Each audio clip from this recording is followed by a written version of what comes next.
In a typical city or town, on a typical residential street, we find a typical home occupied by a typical American family. Like millions of his fellow Americans, John Q. Public earns enough money to keep up the payments on a new car.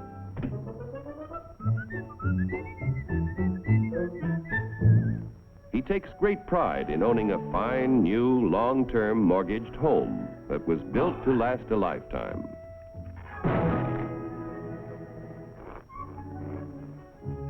Mrs. John Q. Public no longer finds housework fatiguing drudgery, thanks to a host of labor-saving devices, including her husband.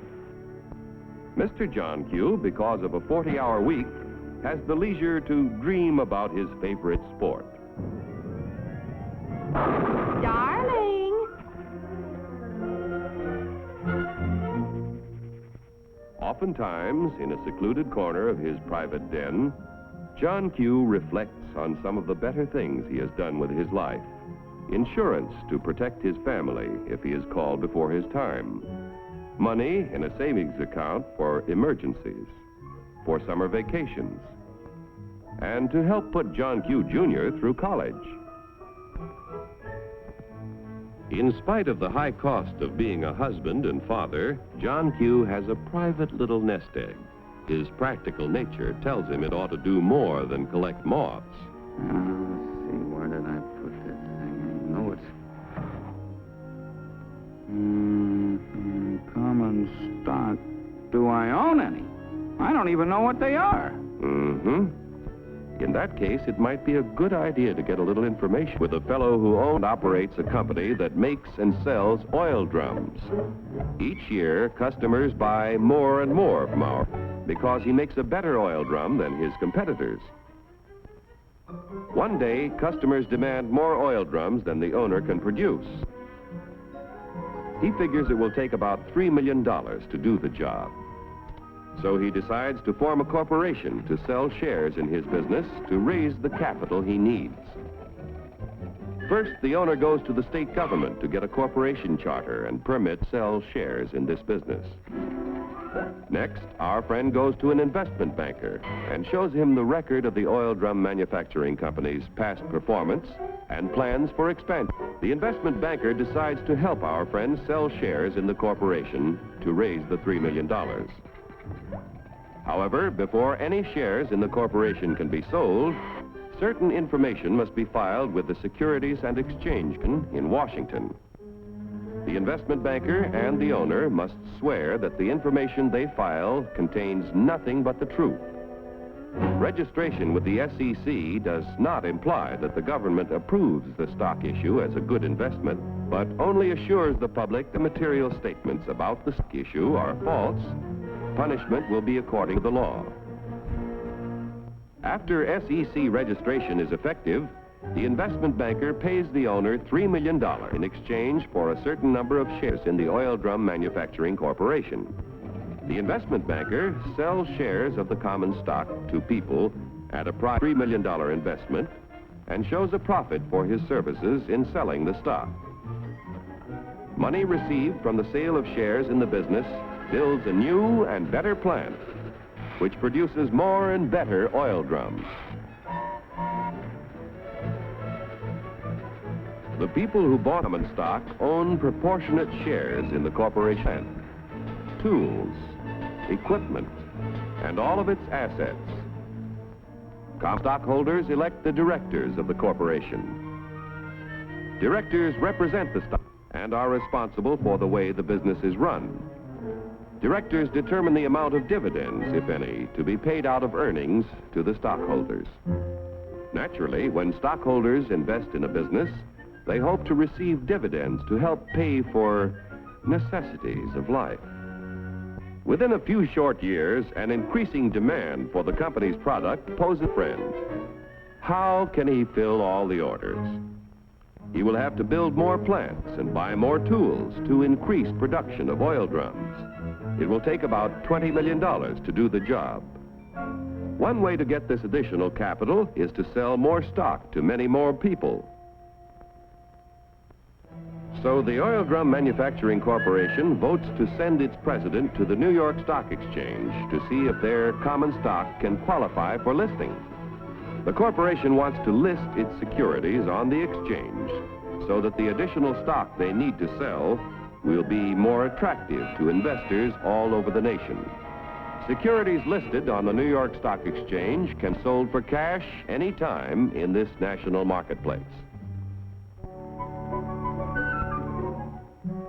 Each year inquire about listing their securities, but only those which can pass a thorough examination as to their financial health are accepted. Calling the president of the Oil Drum Manufacturing Corporation.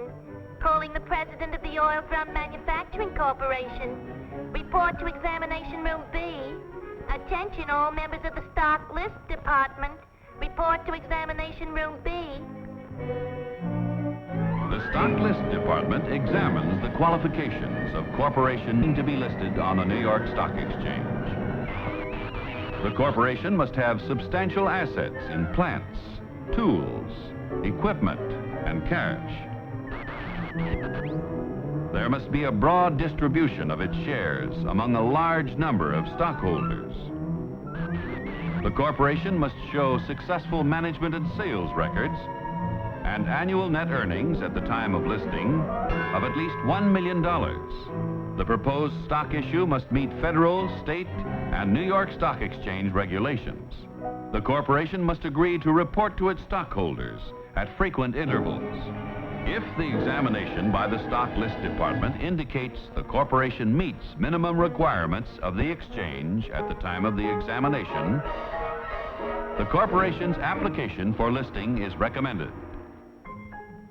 The Board of Governors of the New York Stock Exchange finally approves the application and sees that it is made public. Extra, extra, read all about it. Now that the Oil Drum Manufacturing Corporation stock is listed, its name is abbreviated for use on the ticker tape. Each time ODM stock or any other stock listed on the exchange is bought or sold, the ticker tape flashes all over the nation the price and number of shares traded. A buyer in Colorado wants to purchase some ODM stock. The buyer's broker in Colorado sees that the last ODM transaction was at $10 a share. The buyer could buy from 1 to 99 shares, which would be known as an odd lot. But a Colorado friend decides to invest in 100 shares, known as a round lot. The Colorado broker wires the order to his New York office. The buy order is telephoned to the floor of the New York Stock Exchange. It is given to the firm's floor partner, who becomes the representative of the buyer in Colorado. The floor partner goes to the post where ODM stock is traded. The representative of the buyer in Colorado bids $10 a share for 100 shares. But at the moment, there is no stock offered for sale at this price. In the meantime, however, in Maine, an ODM stockholder who needs cash decides to sell his 100 shares if he gets $10 a share. The Maine broker wires the sell order to his firm's representative on the floor of the New York Stock Exchange. This firm's floor partner, representing the seller in Maine, offers to sell 100 shares of ODM stock at $10 a share. The price of $10 a share is mutually acceptable and the transaction is made. Like the cowboy in Colorado and the fisherman in Maine, investors all over the country use the facilities of brokers who are members of the New York Stock Exchange whenever they want to buy or sell stock of companies listed on this national market. Yesterday's savings financed the miraculous growth of our railroads. automobiles, airplanes, farm machinery, communications, electric light and power, textiles, and countless other industries contributing to a more enjoyable life. If a part of our savings continue to flow into industry, American labor, management, and capital can continue to build new tools and plants. Industrial expansion creates jobs for hundreds of thousands of young people who must find employment each year.